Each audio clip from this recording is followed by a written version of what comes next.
Nakarating ka na sa Singapore sa kakalakad mo. At ngayon, nandito ako sa lugar na tinatawag na Bagong Sementeryo. At hahanapin ko ang libingan ng isang sikat na tao. Story time! Nandito ako ngayon sa Chong Baru at ang literal na translation nito ay New Cemetery.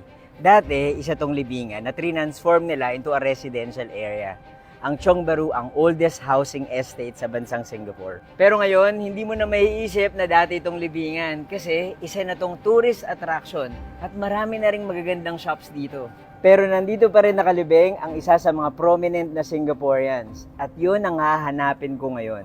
Nandito pa rin nakalibing si Tan Tock Seng. Nasaan na kaya yung libingan ni Tan Tock Seng?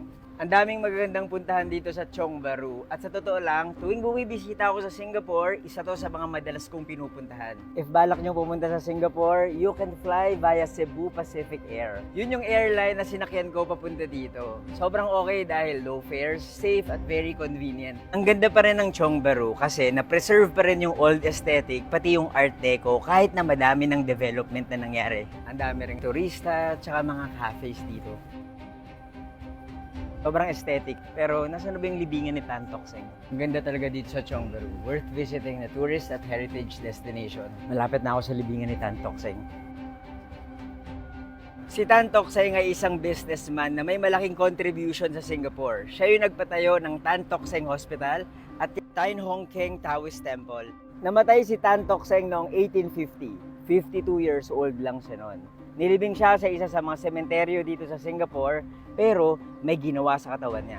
Isa sa mga pinagbabawal sa Chinese culture. Hinukay yung bangkay ni Tan Tock Seng at nilipat sa Chong Baru. May nagsasabi na yung libingan dati ni Tan Tock Seng ay kinonvert for urban development. Kaya nalipat siya. Hindi mo akalain na merong libingan dito. Kasi sobrang ganda, develop na yung lugar sa Chong Baru. Nandito na tayo ngayon.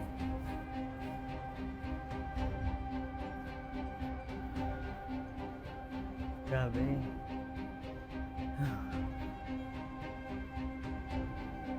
Madam Chua Sioneo.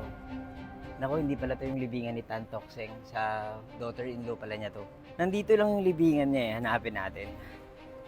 Ito na ata tayo.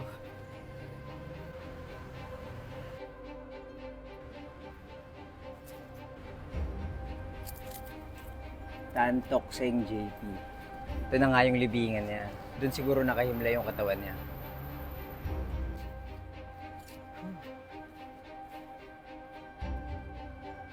May mga reports na nagsasabi na gusto ulit ilipat yung libingan ni Tan Tock Seng dahil sa road widening.